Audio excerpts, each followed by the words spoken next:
Welcome traveler, I'm Free2Play and I'm your guide for successful free-to-play adventure Nostera. Today we'll beat the Craigspear Duo again without Richard, which was not easy to do. I finally have beaten them without any limited units and it was hell to do that, because with this setup it seems like you need almost maxed out soul weapons and this is just hard to do. But well, if you don't have the limited units, then you have one more reason to invest in all those soul weapons. I will go through every unit here so that you know what fortune and soul weapons they have equipped. But first let's start with the stats. It is recommended to have a speed stat over 275, but Olbrich should be slower, and that's why I gave him the speed minus 50, and he has a bit lower physical attack. But he will be strong enough, don't you worry. Gilderoy's gives him lots of HP. Primrose Spell Song is just enormous, 26% on stat, which is huge, but Cardona takes the cake with 32%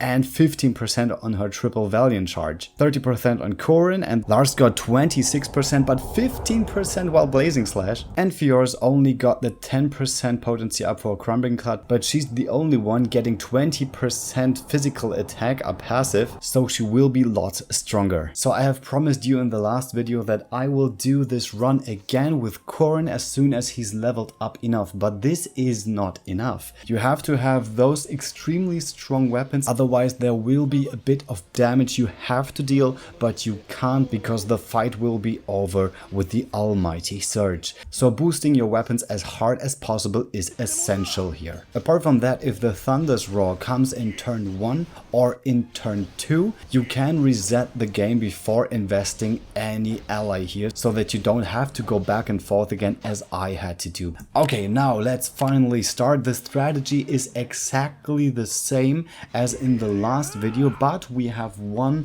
don't need one preparation turn because we don't have Richard right now coming to the front to do the torrent formation, because I don't have him now. So I can go all out with all my attacks, but I had to boost the defense and to give the Medica to Gilderoy so that he will recover from the first shots he takes here before he's going into his ultimate, and then he can tank everything. Because of the 2 4-star A4s, it is possible now without having Miles in the background or something to boost his passive defense even more, which is necessary together with the HP buff here to have such a strong wall where those two can't get any further. The Spell Song now and the ally I will call will cap the physical defense on the left NPC, but also on the right one, which will be necessary for the next phase of the battle, because then it will be good if the physical defense is capped when you enter this phase. So Gilderoy's I4 and I are not as strong here, but I won't count on Gilderoy for making the damage. I will count on Olberic in the next turns,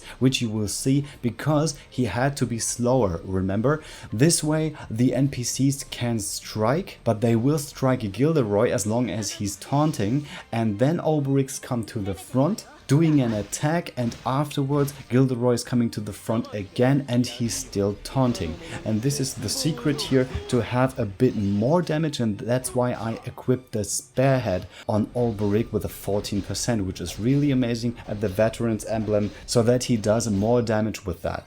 We will enter turn 4 now, and the boss has arrived, having kept every stat here, and I like this attack the most because it does not do so much damage and it does not reduce the BP, it only causes bleeding. And this is a very good thing here, because as long as my physical defense is high enough, I don't care about bleeding so much. And that's why I use this turn just for shaving enough shields, but I have to consider that when the ultimate striked, Gilderoy will strike back. So the Spell Song strikes again, and as you can see here, the physical defense down is now at 5 turns from the right NPC, which is really amazing that I keep it up all the time, and it will be for the rest of the battle, so I don't need any Crumbling Cut or any ally later on. And now he's back at full health again.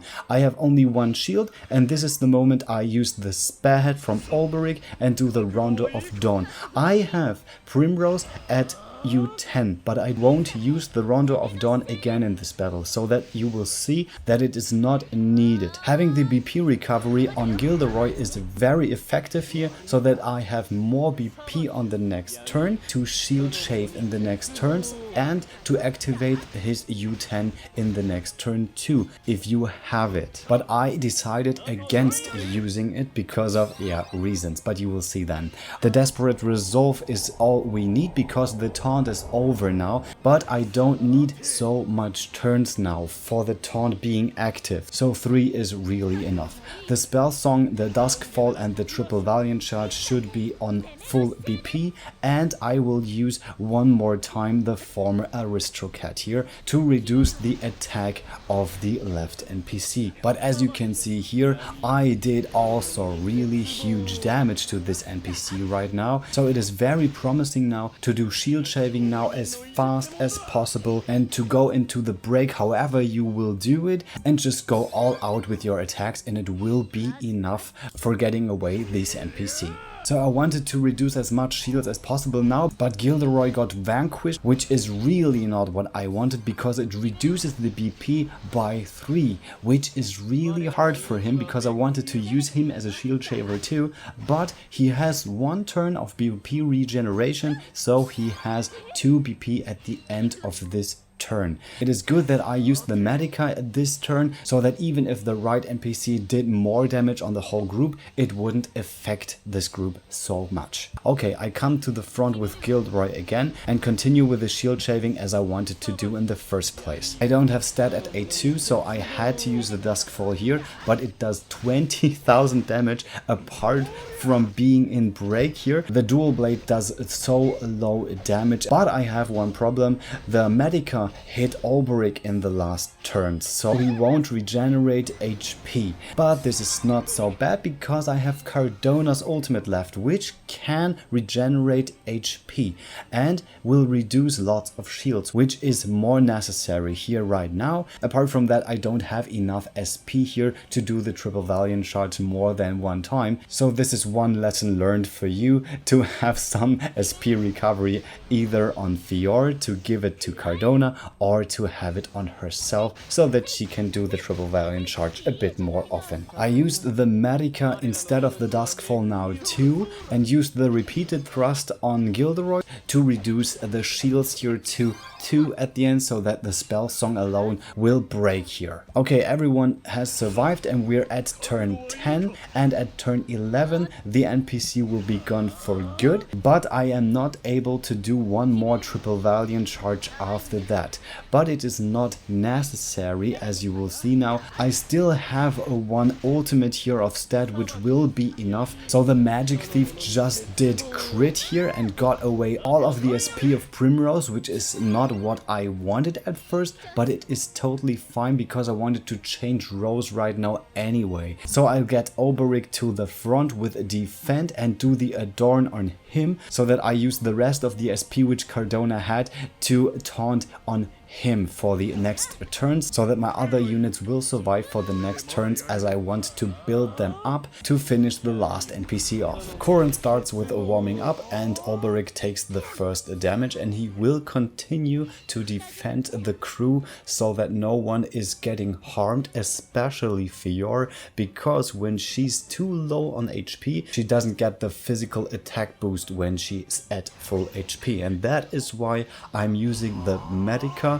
in the next turns, so that before I go into the break, this physical attack boost comes for certain. Apart from Kouren, who has already warmed up, everyone else is strengthening their crit or their physical attack up, which will be boosted at the end of the turn with boss orders again, which is lasting enough turns from now on, even on Kouren, who did his buff 1 turn before, and these 4 turns are all I need. I use 2 turns now to get his shields down, and the other 2 I use to get this NPC out of the way to finally finally beat this battle. I will also use the Thief on the Run here so that I can use one Medica because Lars is in front of Stead. So I had to improvise here a bit. Maybe I would have changed the order so that I have Lars maybe in front of Cardona or something, which would make a difference here with the shield shaving. So in the end, it doesn't even matter where everyone is.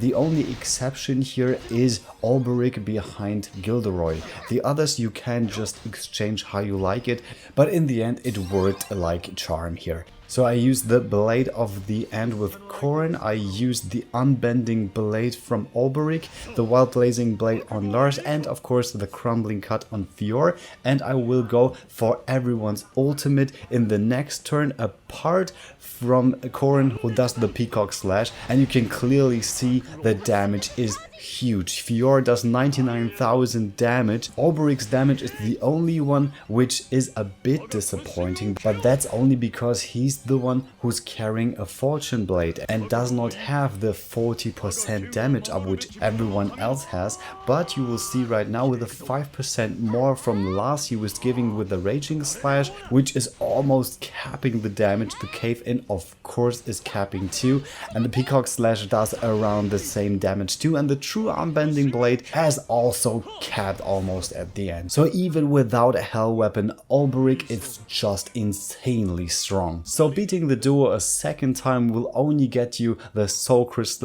but if it was your first clear, then you of course get the 200 rubies as with all the other level 100 NPCs. So congratulations if this tutorial helped you to get to this point too. And if you have any other questions regarding this fight, please write in the comments or in my Discord group. And if you'd like this channel to class up, I really appreciate a subscription and thumbs up. See you next time, you're free to play.